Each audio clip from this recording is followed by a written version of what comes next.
2 Samuel, capítulo 11, versículo 1. Quem achou, diga assim: eu amo a Bíblia. Quem não achou, diga eu também. Sempre. Vamos esperar um pouquinho as irmãs.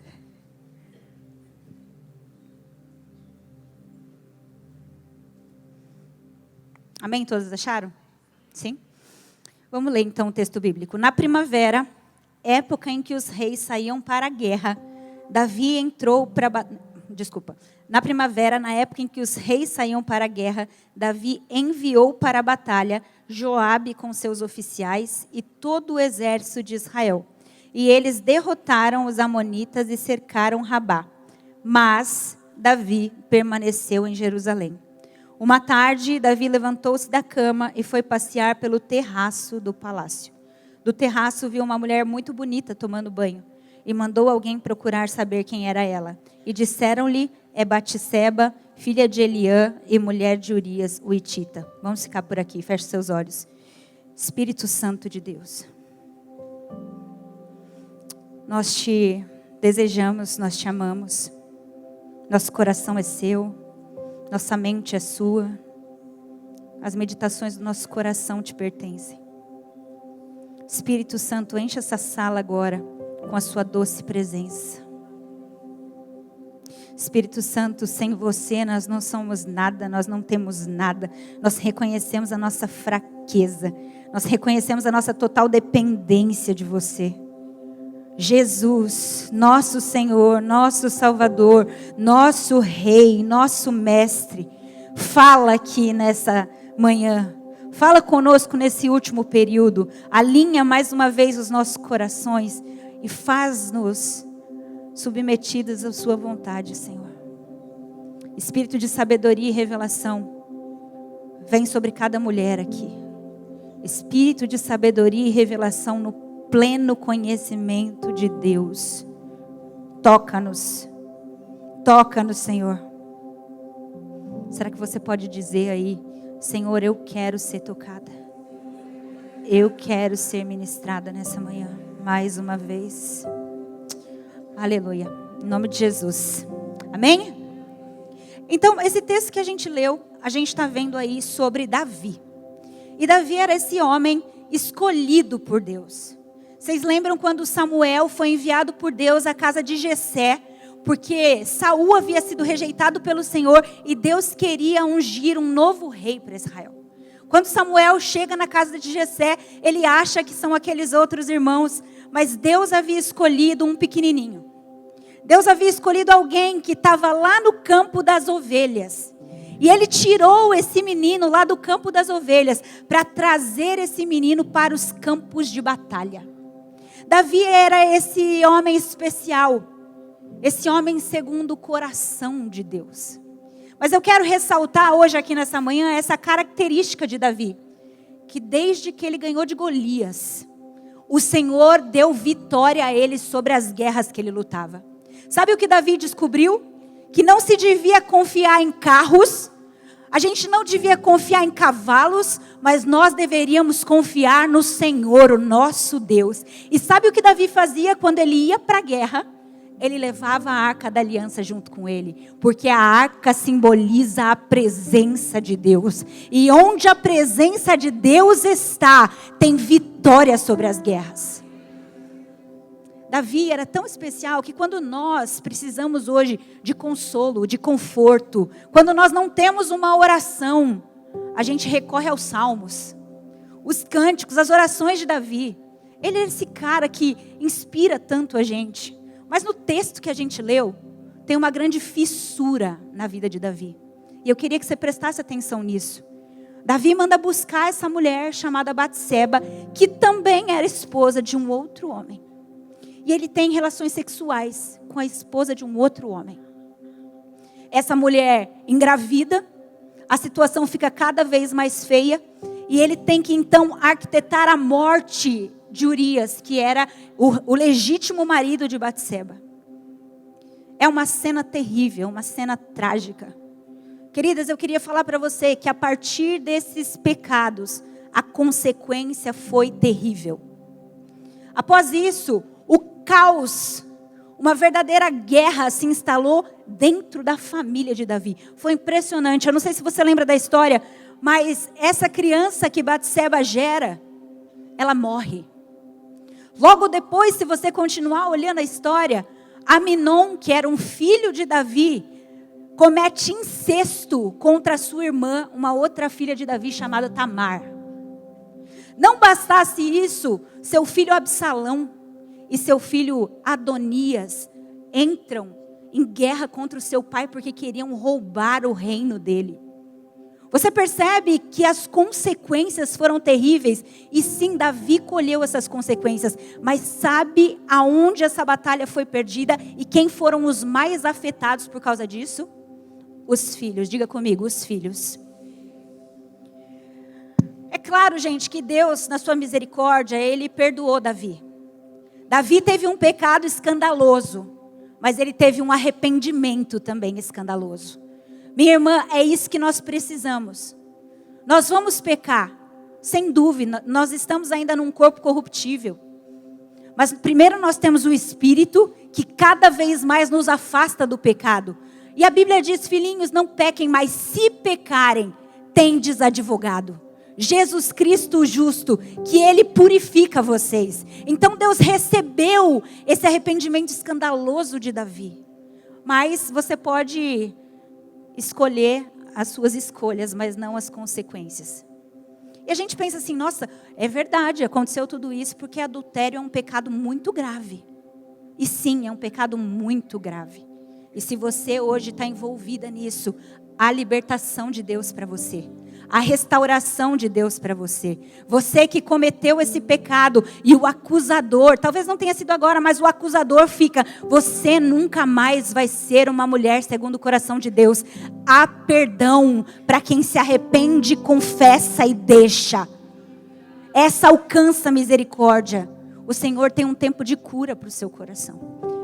E é sim um pecado muito grave e terrível, mas eu quero te mostrar algo. Volta aí no texto. A derrota ou a perda da guerra na família de Davi começou com uma coisa muito mais simples. A queda na família de Davi começou aí no começo do texto. Na primavera, na época em que os reis iriam para a guerra, Davi ficou aonde?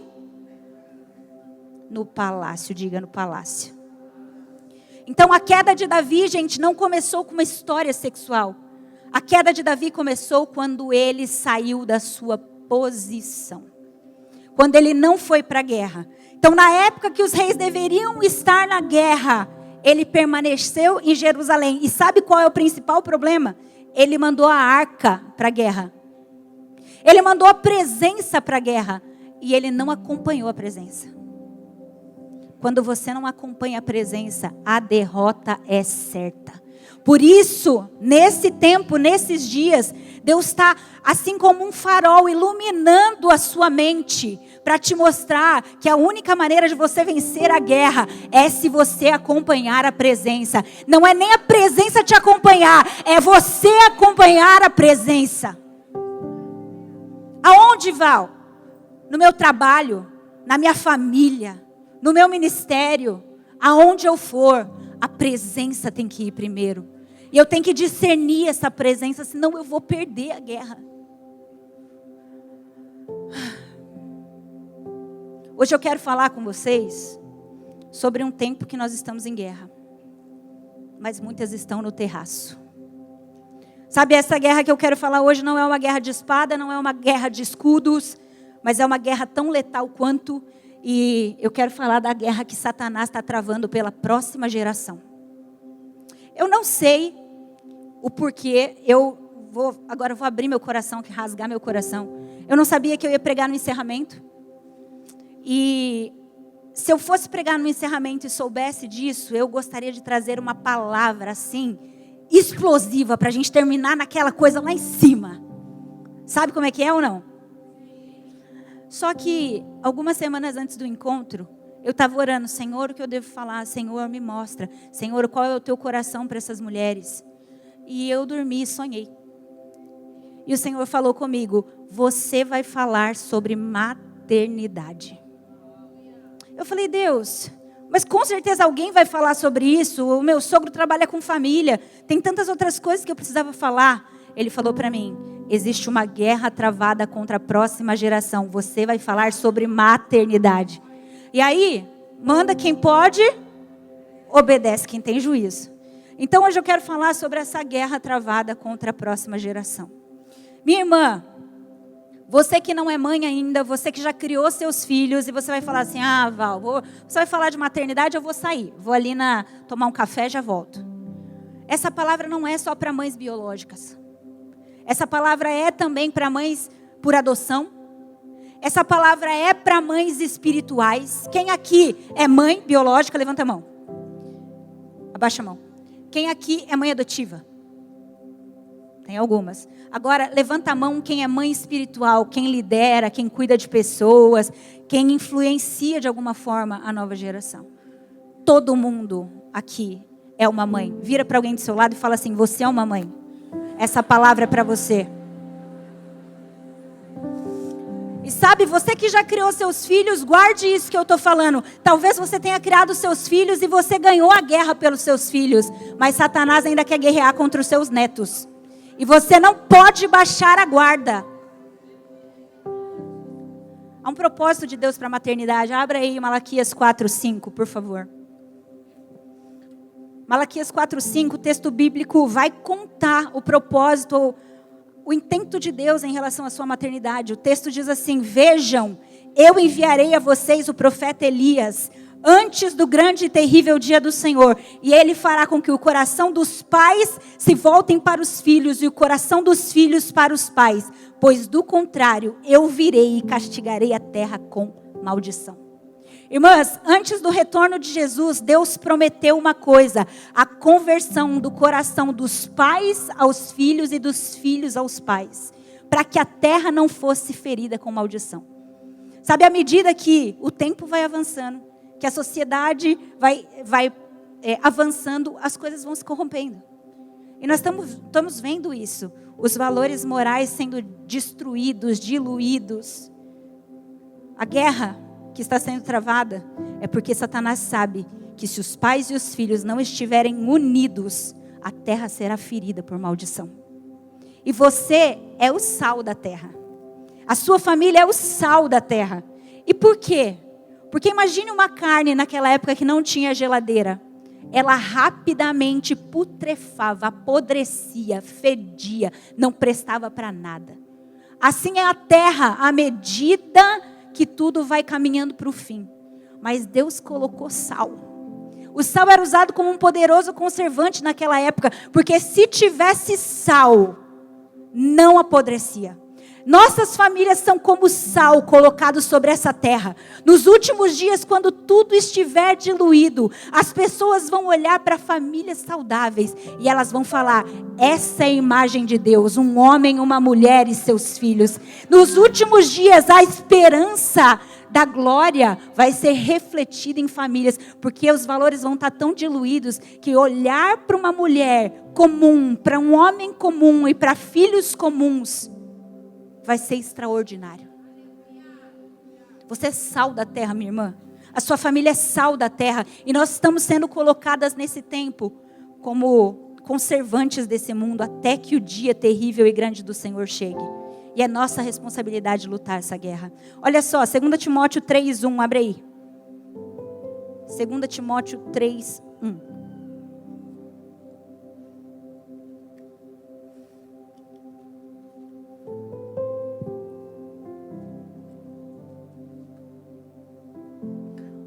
O texto fala assim: saiba que nos últimos dias sobrevirão tempos terríveis. Os homens serão egoístas. Aonde alguém aprende a ser altruísta? Aonde? Onde alguém aprende a se importar com os outros? Em casa. Onde alguém aprende a ser egoísta? Em casa. Os homens serão avarentos. Aonde a gente aprende generosidade? Diga alto. Onde a gente aprende a ser avarento? Vou continuar lendo. Presunçosos, arrogantes, blasfemos, desobedientes aos pais. Aonde alguém aprende a obediência? sem amor pela família, ingratos, irreconciliáveis, caluniadores, sem domínio próprio, aonde a gente aprende a dominar a si mesmo e se disciplinar. Gente, onde alguém é formado ou deformado é no seio da família. A gente não perde filho fora de casa, a gente perde filho em casa. E o inimigo está armado. E sabe, as armas desse inimigo são invisíveis. E eu quero só citar algumas delas aqui, para a gente estar no mesmo lugar. A primeira delas é individualismo. É uma sociedade, uma geração individualista, do self. O que importa é a minha vida, o meu dinheiro, os meus sonhos, o meu gosto. Nós perdemos o senso do coletivo. Antigamente não tinha aquela coisa de todo mundo almoça na casa da avó, porque a família toda se vê no domingo. Hoje está cada um correndo atrás do seu. É verdade ou não é? Os nossos filhos estão trancados nos quartos com seu videogame, com seu tablet, com seu celular. E não se importam mais com o coletivo, com a partilha. O individualismo é um grande inimigo desse tempo, mas também distração. Diga comigo, distração. Deixa eu te falar de onde vem a palavra distração. Guarda isso para você nunca mais esquecer. Distração vem da palavra latim distractio, que significa desmembramento. Antigamente, na Europa medieval, existia um tipo de tortura, um tipo de pena de morte, onde eles amarravam uma pessoa a 4 cavalos. Uma corda num braço, uma corda no outro, uma corda numa perna, outra corda na outra perna. E os cavalos tinham, então, a ordem de puxar os membros dessa pessoa todos de uma vez. Isso é distraction, desmembramento. Sabe o que isso quer dizer? A nossa geração é uma geração distraída. Nós estamos sendo puxados toda hora para um lado. E nós não estamos mais inteiros em nenhum lugar. A nossa mente está aqui, mas está lá. O nosso foco não consegue ficar aqui, porque a mente está em várias coisas. Nós estamos fragmentados. Não só os nossos filhos, mas nós. Nós precisamos reconhecer o nosso erro. Hoje eu vejo que tem vó muito mais viciada em Instagram e Facebook do que neto. Estou mentindo? Nós estamos distraídos, gente. Essa geração está perdendo a capacidade de estar inteiro. Tem um espírito de inquietação. É óbvio, existem as doenças, TDAH e tal. Eu tenho, inclusive, não estou tirando isso da equação. Mas posso te falar uma coisa? A porcentagem é que 5% só da população tem TDAH. O resto é comportamental. E sabe quem está perdendo a guerra? Nós, diga nós. Nós não estamos discernindo a estratégia do inimigo. Nossas crianças têm dificuldade de olhar nos olhos, de cumprimentar alguém forte, dando um bom aperto de mão, dificuldade de admirar uma paisagem, de sentar quieta numa cadeira num culto, de apreciar arte, música. Lulu, queria pedir para você vir aqui. Uma coisa é a visão de uma mãe de 36 anos. Outra coisa é a visão de um adolescente de 13. E aí, galera? Bem? Eu queria que ela compartilhasse com vocês algo que ela me disse a respeito de distração, que mexeu muito comigo. Esses tempos atrás, eu estava conversando com um amigo, e esse meu amigo me contou sobre essa série que é para criança, né? Que é para criancinhas bem pequenininhas, que é o CoComelon. Quem aqui já ouviu falar de CoComelon? Mãe de crianças pequenas. O CoComelon, ele usa uma técnica para que a criança não se distraia, mas não se distrair de um jeito bom. É para você ficar focada e derreter o cérebro da criança. O CoComelon funciona assim. Eles fazem cortes de mais ou menos 3 segundos para a criança não perder a atenção naquele corte. Então, cada cena tem 3 segundos no máximo. Segunda coisa, eles usam cores super vibrantes para as crianças não conseguirem distrair. E terceiro, eles colocam as crianças sentadas. É um experimento que eles fazem antes de postar o episódio. Eles colocam a criança sentada, colocam uma outra coisa do lado e o CoComelon. Se a cena não estiver interessante e a criança desfocar o olho e colocar o olho no outro desenho, eles cortam aquela cena e trocam para ficar mais interessante, para a criança não perder a atenção nenhum minuto do programa. Então, bem perigoso, né? Fica por aqui. Gente, o que isso nos mostra? Nos mostra que o inimigo tem uma estratégia. desfocar, distrair a gente do que importa e deixar a gente focado no que não importa. Você percebe que eles estão treinando o cérebro das nossas crianças para prestar atenção por 3 segundos e já muda a cena? Imagina o impacto disso numa criança que ainda não tem a sua formação neural pronta. É tudo pensado, gente, é estratégico. A gente acha que não, mas tem toda uma indústria por detrás disso. Outra estratégia, a desconexão dos pais com os filhos. Gente, nós vemos uma forte, principalmente nós que estamos na igreja, nos gabinetes, nós vemos uma forte desconexão dos pais com os filhos. Os pais não são amigos dos filhos, os filhos não são amigos dos pais. Os pais não sabem o que os filhos estão vendo, o que eles sonham, quais que são as dores deles, do tempo deles. E os filhos também não querem saber da história dos pais. Os filhos não querem saber das raízes dos pais, quais são as preocupações dos pais. As gerações estão desconectadas. Sabe? Uma das coisas ou uma das ferramentas que desconecta é justamente o celular, que faz a conexão entre pessoas distantes e afasta as que estão perto. E sabe, a Luísa ganhou o celular com 12 anos, né, Lu? E o Davi ainda não tem, porque nós combinamos lá em casa que iria ser a partir dos 12 e com um monitoramento de famílias. Mas posso te falar, isso não é suficiente. Só colocar o tempo de restrição lá não é suficiente. Eu queria que a Lulu falasse um pouco sobre isso. Tá, esses tempos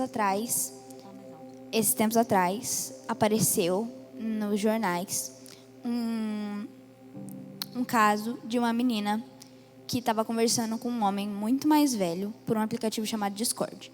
Não adianta você pegar, por exemplo, sua filha ou seu filho tem o Discord. Não adianta você limitar o tempo dele. Você não sabe o que ele está fazendo lá dentro, entendeu? Então, não faz sentido você limitar sem primeiro olhar o que é sobre, entendeu? Porque se você não souber o que ele está fazendo lá dentro, não importa se você está restringindo, ele vai fazer do mesmo jeito. Não importa quanto tempo ele vai fazer, mas ele vai fazer, entendeu? E outro aplicativo que também tem muito disso é o Roblox. Porque é um aplicativo de jogos. Os jogos até podem parecer inocentes, mas você não sabe quem está jogando com o seu filho. Porque o jogo é online e ele fica 24 horas por dia ligado. E qualquer um pode estar lá dentro. Então, tem casos de pessoas que encontraram pessoas, tipo, muito mais velhas, pedófilos, pessoas assim, perigosíssimas dentro dos jogos e não sabiam quem elas eram. Elas podem falar, eu sou uma criança de 12 anos, eu sou uma criança de 6 anos. Você não é uma criança de 6 anos. Você entende? É assim. E também o senso crítico. Porque você tem que ensinar o seu filho a saber o que é certo e o que é errado. Porque não importa só você limitar, você ver se o seu filho não sabe o que é perigoso e o que não é perigoso. Porque se ele não sabe limitar ele mesmo, no futuro é pior. Isso. Obrigado, filha. Tudo isso que ela pontuou foram coisas que a gente estava no carro ontem e ela falou, mãe, seria importante você falar sobre isso. Mãe, seria importante você falar sobre isso. Então eu falei, você vai falar. Você vai falar porque você precisa ser uma voz para a sua geração. E lá não vão ter pessoas da sua geração, mas vão ter pessoas que tocam pessoas da sua geração. Então, é isso que ela disse. Não basta você restringir o tempo ou você dar uma olhada no que é. Você precisa ensinar seu filho a pensar. Você tem que fazer com que ele olhe para uma série no Netflix, para um filme ou para algum tipo de jogo. E você precisa colocar nele a capacidade de discernir. Isso não é bom. Isso vai contra a palavra de Deus. A minha mãe e o meu pai nunca concordariam com isso. Então, eles mesmos vão lá e fecham e não assistem. Gente, crianças têm o Espírito Santo. E não existe um Espírito Santo mirim. Não subestime as crianças. Ensine-os no caminho do Senhor. E desde pequenos você vai ver fruto disso na vida deles. Luísa e um grupo de amigas criaram agora no Instagram um God Girls Gang. Seria uma gangue de garotas de Deus. Elas juntaram 12 meninas da escola, elas estudam num colégio católico. E elas estão fazendo reuniões semanais. Chama A Grupo. Tem meninas de diversas denominações ali. E o objetivo delas é pregar a palavra e ensinar uns aos outros a pensar. E esse ano elas ganharam dois alunos para Jesus. Ah, mas é só 2. É tudo isso. Tem gente aqui que não ganhou 1 esse ano. Nós precisamos ensinar nossos filhos no caminho. Gente, eles têm o Espírito Santo. Eles têm discernimento.